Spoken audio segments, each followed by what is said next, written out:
In this video, we're going to go over how to quickly edit your budget game settings. You can get to this page by either going to Administration and clicking on Edit Budget Game, and it's also available from your dashboard, which you can access anytime. Go to Dashboard, Return a Dashboard, and here under My Sessions, edit the budget game.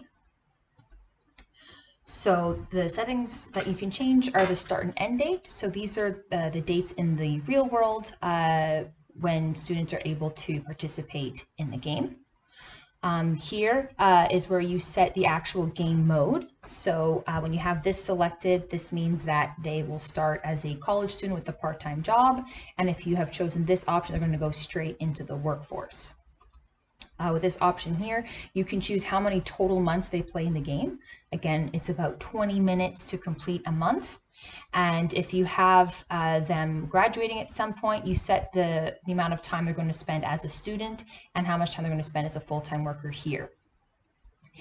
You can set speed limits. So if your students go too quickly through the game, you can set how many months they can do per week. So for example, if I would set this to 2, that means this week they can do only 2 months, and then next week they can do another 2 months. Down here, you have your starting cash and your hourly wage. So by default, it's $1,000 in their checking balance, and we recommend you leave the saving balance at 0 because the whole point of the budget game is to have students build an emergency savings fund.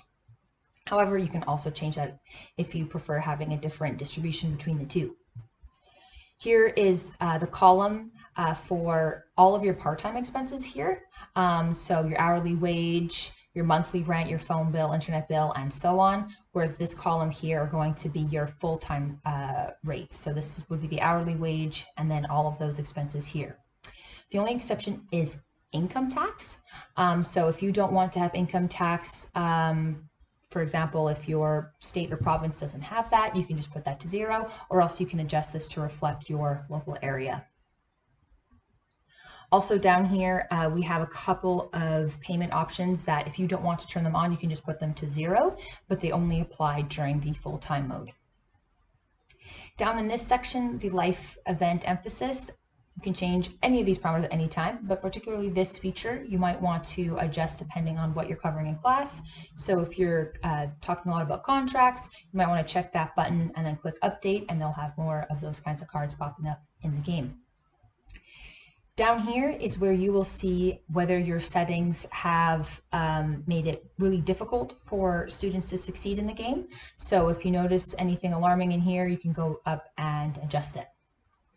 And do remember that if ever you make any changes, click that update button so that they're saved.